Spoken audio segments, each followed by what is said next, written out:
Bismillahirrahmanirrahim. Assalamualaikum warahmatullahi wabarakatuh. Alhamdulillah, salatu wassalamu ala rasulillah. Pertama-tama kami ucapkan salam tandan berduri dan salam planter bagi seluruh petani sawit Indonesia.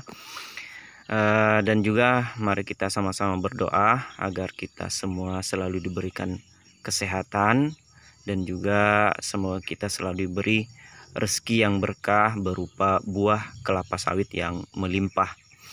Oke teman-teman sekalian, pada video kali ini kami mencoba untuk sharing atau berbagi informasi mengenai ciri-ciri tanaman kelapa sawit yang mengalami defisiensi atau kekurangan unsur fosfor.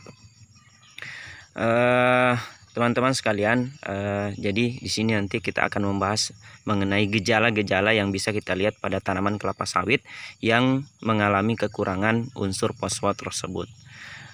Tapi sebelum kami lanjutkan teman-teman, kami mohon dukungan untuk pengembangan channel kami dengan cara menekan tombol subscribe, like, dan silahkan tekan tombol loncengnya untuk mendapatkan video-video terbaru dari kami. Oke, kalau sudah teman-teman, kami ucapkan terima kasih. Baik, kita akan lanjutkan. Jadi seperti yang sudah kita ketahui bahwa tanaman kelapa sawit itu memerlukan banyak sekali unsur hara, ya, memerlukan unsur-unsur hara yang banyak.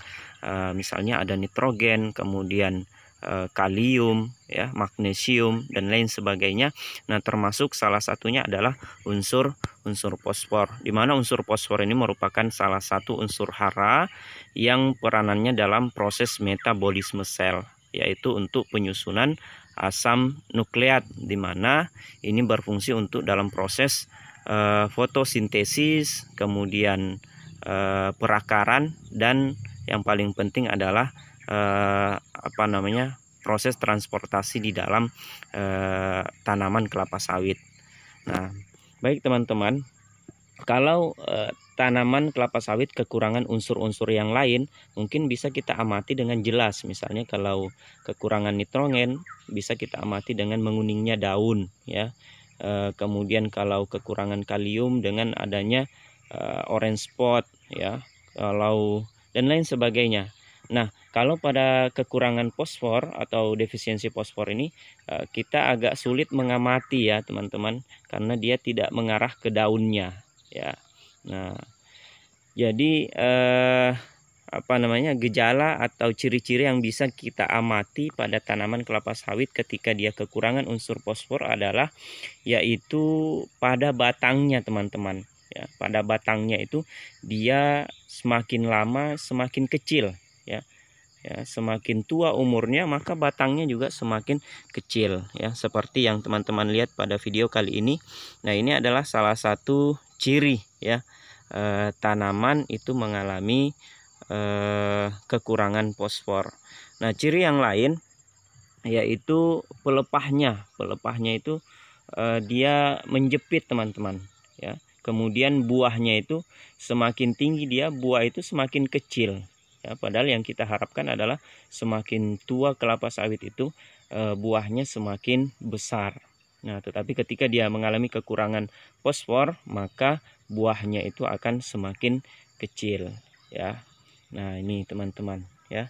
Nah, ini adalah salah satu ciri, ya, salah satu pohon yang bisa kita lihat yang awalnya dia besar, kemudian lama kelamaan dia semakin kecil. Nah, bisa kita pindah ke pohon yang lainnya juga sama, teman-teman, ya. Nah, jadi batangnya itu dia berbentuk piramid, ya, atau berbentuk botol, ya. Semakin ke atas dia semakin kecil, teman-teman. Nah, kemudian kita lihat juga buahnya di sini dia semakin kecil, ya, teman-teman.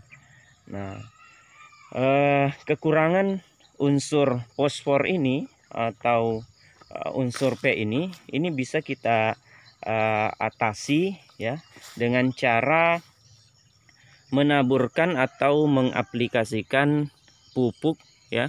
Pupuk yang kita gunakan itu bisa berupa TSP, teman-teman, ya, TSP atau SP36. Intinya pupuk yang mengandung unsur fosfor.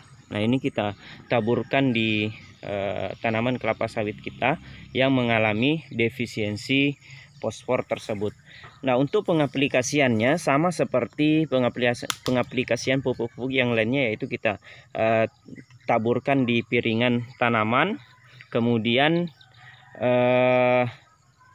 dosisnya karena pemupukan untuk fosfor ini 2 kali setahun ya, atau 2 semester teman-teman. Nah, untuk semester pertama itu kita aplikasikan 1 kilogram ya, 1 kilogram teman-teman. Kemudian di semester berikutnya itu hanya 0,5 kilogram. Jadi dalam 1 tahunnya itu aplikasi untuk fosfor ini itu hanya sekitar kurang lebih 1,5 kilogram teman-teman ya.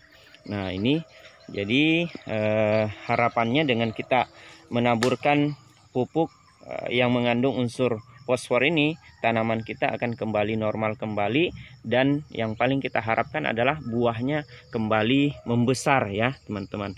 Karena jangan sampai tanaman kita itu semakin lama semakin kecil, sehingga efeknya apa? Maka penghasilan kita juga semakin lama akan semakin kecil teman-teman ya. Jadi mari sama-sama kita lihat kondisi daripada tanaman kelapa sawit kita. Kita perhatikan, jangan sampai kita hanya menginginkan hasil produksinya, tetapi kita tidak memperhatikan nutrisi yang dibutuhkan oleh tanaman kelapa sawit tersebut.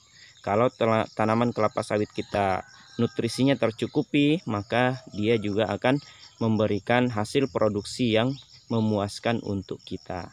Oke, semoga video ini bermanfaat teman-teman. Kalau bermanfaat silahkan teman-teman share atau bagi ke teman yang lainnya, agar teman yang lain bisa merasakan manfaatnya. Sekian dari kami akhiri. Assalamualaikum warahmatullahi wabarakatuh.